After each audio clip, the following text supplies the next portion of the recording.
आपका mic on है? You are now muted. Yes sir, अभी आया हूँ। चलो स्टार्ट करते हैं। बर्ड्स आपके पास है कोई बुक वगैरह या बुक है आपके पास? यस सर, वो जो पहले रिकमेंड किए थे ना पिछले सेमेस्टर में, वो बड़ी हुई है मेरे पास।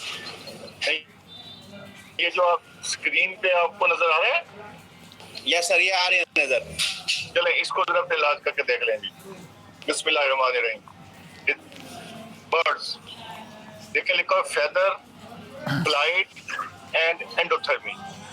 ये एवोल्यूशन के बाद ये तीन चीजें इन बर्ड्स में पैदा हुई। नंबर 1 फेदर, दूसरा ये फेदर से मोस्टली 90% जो बर्ड्स हैं जो फ्लाइट करते हैं, और एंडोथर्मी है कि अपना जो बॉडी टेम्परेचर है उसको मेंटेन करना जी।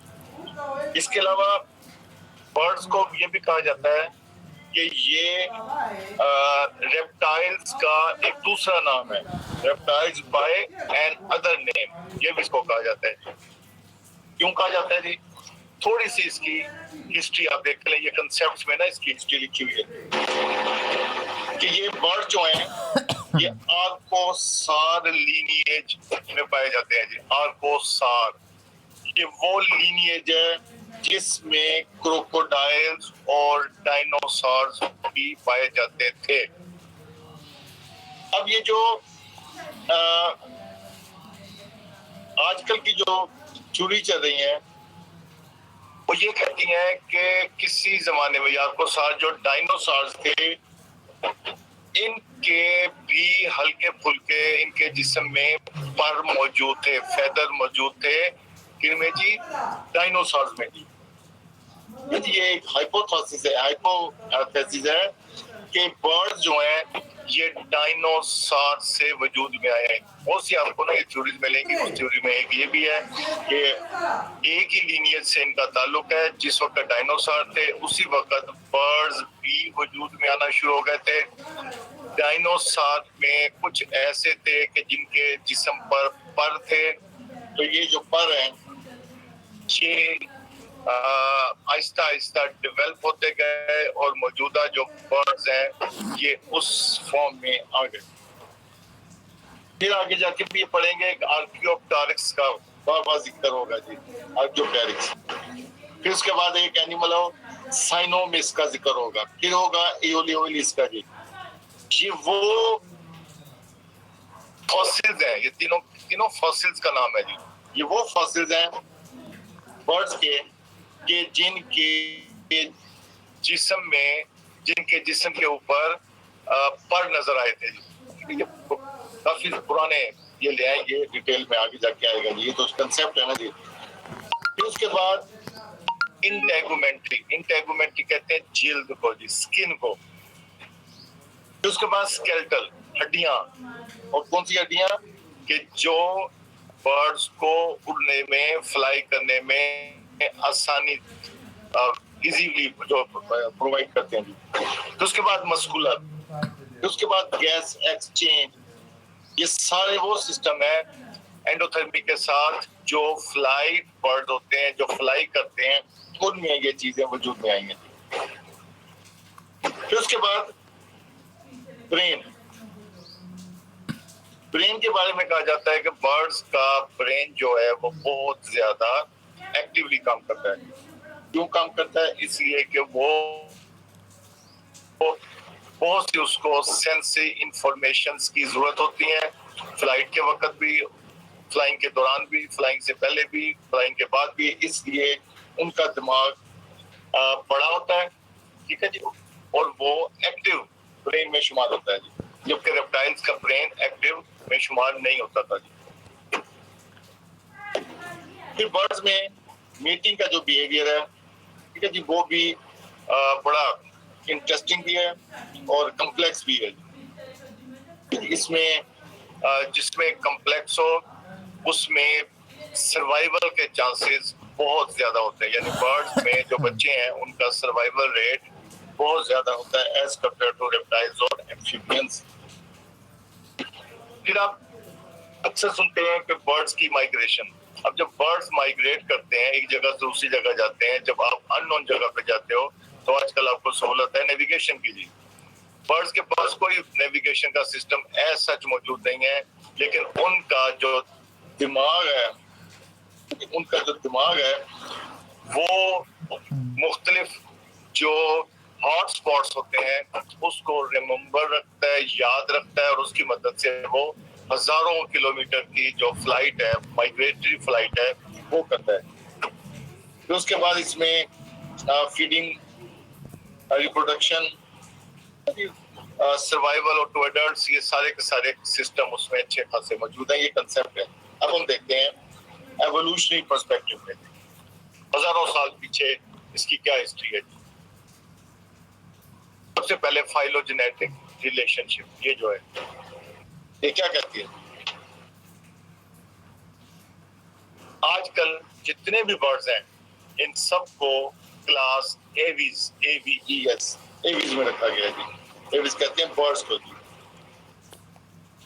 क्या कैरेक्टरिस्टिक्स हैं आजकल जो बर्ड्स हैं इसके कि ये जनाब फ्लाइट करते हैं जी। इसमें अपेंडेजेस हैं जी, अपेंडेजेस, ये टांगे, बाजू, ये मौजूद है जी। ये मॉडिफाइड हुए हैं। फिर उसके बाद फेदर्स हैं, फिर उसके बाद एंडोथर्मी है, और इनका जो मेटाबॉलिक रेट है वो बहुत हाई है जी। जब ज्यादा मेटाबॉलिक रेट हो तो एनर्जी ज्यादा प्रोड्यूस होती है जी। अब उस एनर्जी को दो तरीके होते हैं, कंजर्व भी करना है और उसको इस्तेमाल भी करना है। जिस वक्त ये फ्लाई कर रहे होते हैं उस वक्त ये मेटाबॉलिक रेट बहुत ज्यादा होता है जी। अब उसमें ये भी होता है कि जब ज्यादा मेटाबॉलिक रेट हो जाए, एनर्जी ज्यादा हो जाए, जब एनर्जी ज्यादा होगी तो हीट प्रोड्यूस होगी। अब उस हीट को मेंटेन कैसे करना है जी, ये जो प्रोसेस है ये एंडोथर्मी कहलाता है जी। ड्यूरिंग फ्लाइट जिस वक्त ये बहुत ज्यादा हीट प्रोड्यूस करें, अगर उसको मेंटेन ना किया जाए तो जिस्म गर्मी से फट सकता है जी। तो वो कभी भी आपने देखा होगा कि उड़ते हुए जो परिंदा है उसका जिस्म फट जाए, ठीक है जी। तो क्यों नहीं फटता? इसलिए कि कुदरत ने उनके जिस्म में जो एवोल्यूशन के जरिए जो हिफाजती प्रोटेक्टिव मेजर्स पैदा किए हैं वो उसको इंटरनली मेंटेन करते हैं। फिर उसके बाद वर्टिब्रल कॉलम बर्ड्स के अंदर मौजूद है जी, जो उसको फ्लाइट में मदद देता है। फिर आपने ये सुना होगा कि जो बर्ड्स की हड्डियां हैं वो लाइट होती हैं, उसके अंदर बोन मैरो नहीं होता, ठीक है जी। उसके अंदर ये गुदा वगैरह जो है ना ये नहीं होता जी।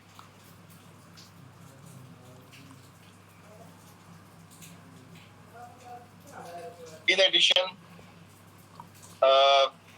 जो मॉडर्न बर्ड्स हैं इसमें एक जो और चेंज आई है रेप्टाइल्स के बाद, वो है हॉर्नी बिल, सख्त किस्म की बिल, और उसके बर्ड्स के अंदर उसको लाइट रखने के लिए, उसको ज्यादा इफेक्टिव रखने के लिए क्या होता है कि उसमें दांत नहीं होते, बर्ड्स में दांत नहीं होते। ये तो खैर ये अताउल्ला भी हमारा स्टूडेंट है।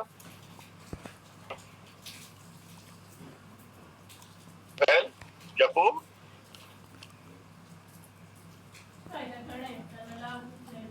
हेलो। यस सर, अताउल्ला हमारा स्टूडेंट है सर। अच्छा अच्छा, अभी एक आया तो मैं उसको रिमूव किया, ठीक है। अताउल्ला भी है, बिलाल भी है। हाँ बिलाल तो है, वो तो आता ही है अजीत बादशाह। अच्छा, ये जी बर्ड्स की जो मौजूदा बर्ड्स हैं उसकी क्वालिटीज। अब आपको यहाँ पर जो एक पेज है नेक्स्ट, उसमें लेके चले गए हैं इसके माजी में जी, पास्ट में जी।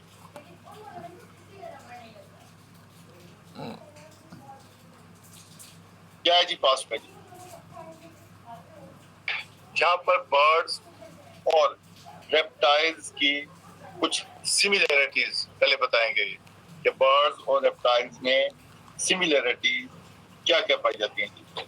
मसलन 1860 में एक टी.एच. हक्सले था जी, इसने कहा कि जो बर्ड्स हैं ये ग्लोरीफाइड रेप्टाइल्स हैं जी, यानी रेप्टाइल्स की जदीद तरीन शक्ल जो है वो बर्ड्स हैं। और उसने ये कहा कि एक क्लास है सारोप्सिडा एक्सटिंक्ट है ये, कि ये सारोप्सिडा जो क्लास है ये करीब तरीन है रेप्टाइल्स के जी, यानी मोस्टली वही करेक्टर इस क्लास में पाए जाते हैं कि जो रेप्टाइल्स में पाए जाते हैं। फिर उसके बाद कुछ साइंटिस्ट तो इस फर्जले को सेकंड करते हैं, लेकिन कुछ जो है वो इससे डिफर भी करते हैं। अगर बर्ड्स की एंटोमोलॉजी देखें तो इसमें एक सिंगल ऑक्सीपिटल कंडाइल यानी सर के अंदर, ठीक है जी, एक आर्टिकुलेशन है जो हमने पहले भी पढ़ा था कि वो पाई जाती है सिंगल। रेप्टाइल्स में वो डबल होती है।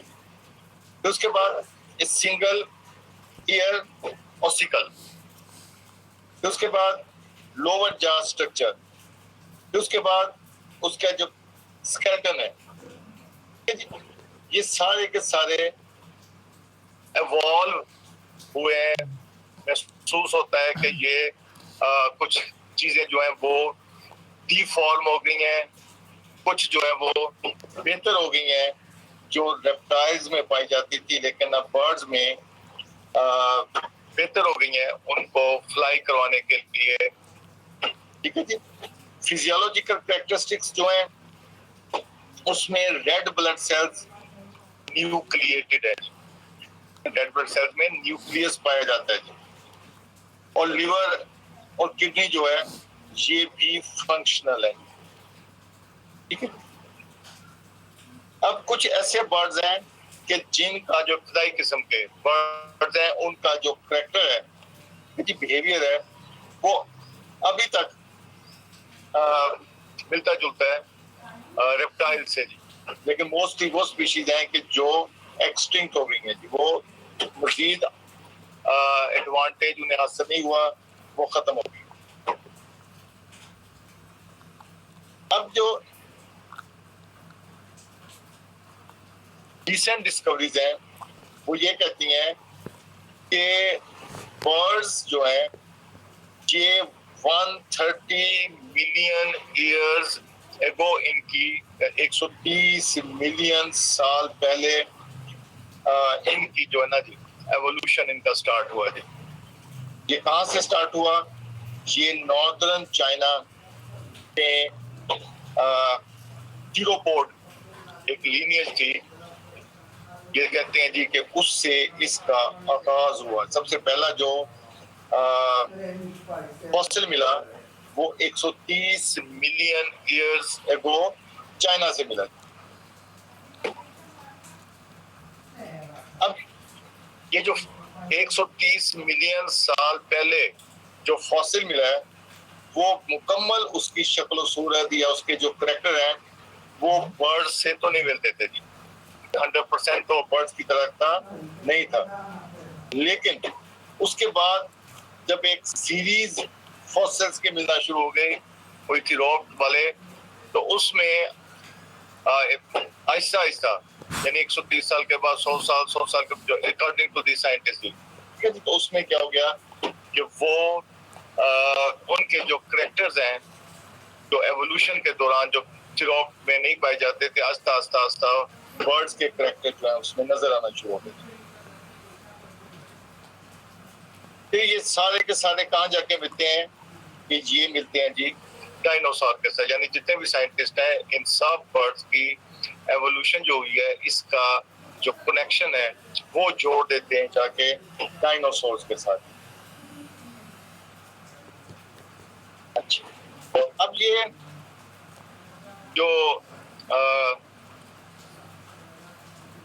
डिस्कवरी है बर्ड्स की, तो सबसे पहला जो बर्ड्स जो आज के जो बर्ड्स हैं इससे बहुत ही ज्यादा जो सिमिलरिटी पाई जाती थी वो एक चिकन के साइज का डायनासोर था कि जिसको कहते हैं कि ये साइनोसाउरोप्टेरिक्स। आपने आर्टियोप्टेरिक्स तो सुना था, ये उससे पहले का है साइनो आर्टियोप्टेरिक्स।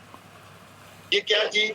एक छोटा बर्ड जिसके ऊपर मॉडर्न बर्ड्स की तरह थोड़े थोड़े पर मौजूद थे।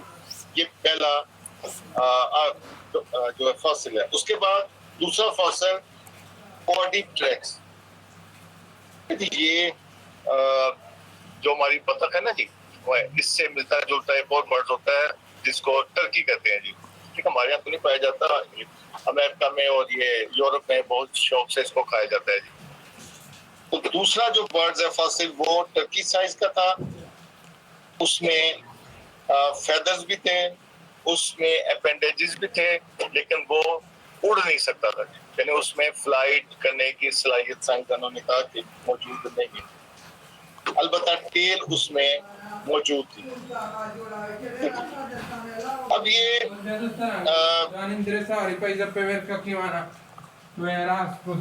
फॉसिल जो है, जो बज़ाहिर शक्ल सूरत में बर्ड से मिलते जुलते हैं, लेकिन उनमें उड़ने की सलाहियत नहीं थी।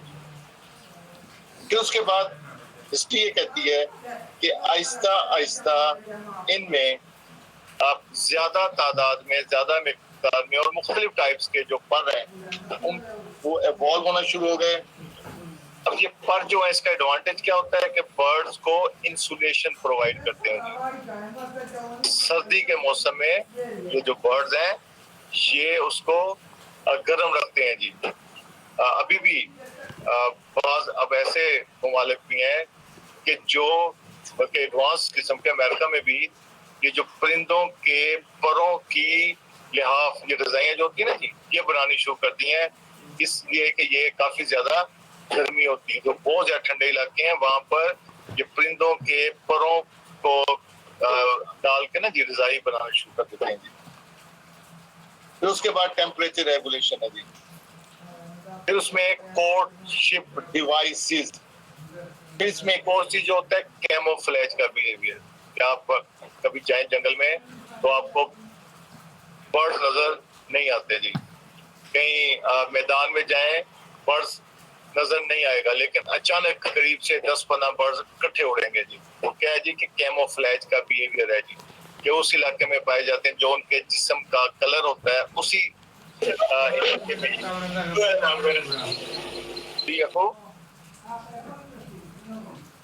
उसी इलाके में ये पाए जाते हैं। मसलन आप तोते को देख लें, सब्ज रंग का है जी, कभी भी किसी ऐसी दरख्त पे नहीं बैठेगा कि जिसमें पत्ते ना हो, हमेशा पत्तों वाले में बैठता है जी। इससे आप देखते हैं कि मुख्तलिफ जो बर्ड्स हैं वो हमेशा उसी तरह के एनवायरनमेंट में बैठते हैं, उसी तरह के माहौल में बैठते हैं जिस तरह का उनका जिस्म का कलर होता है जी। फिर आप देखें कि इसमें बैलेंसिंग डिवाइसेस हैं। बिजली की तारों के ऊपर आपने देखा होगा कि परिंदे बैठे होते हैं। अब बहुत ही जो बारीक तार है उस पे भी बैठे होते हैं, लेकिन गिरते नहीं है। क्यों नहीं गिरते? कि उनमें ये बैलेंसिंग की डिवाइसेस उनके जिस्म में मौजूद हैं कि जो उन्हें गिरने नहीं देती। फिर जो नॉन फ्लाइंग बर्ड है, फिर उनमें तेज भागने की सलाहियत मौजूद होती है जी, कि वो अगर उड़ नहीं सकते तो तेज भागकर अपने प्रीडेटर से, जो उनका शिकारी परिंदा आता है, शिकारी जानवर आता है, शिकारी मेहमान आता है, उससे बच जाते हैं। इधर आ गया जी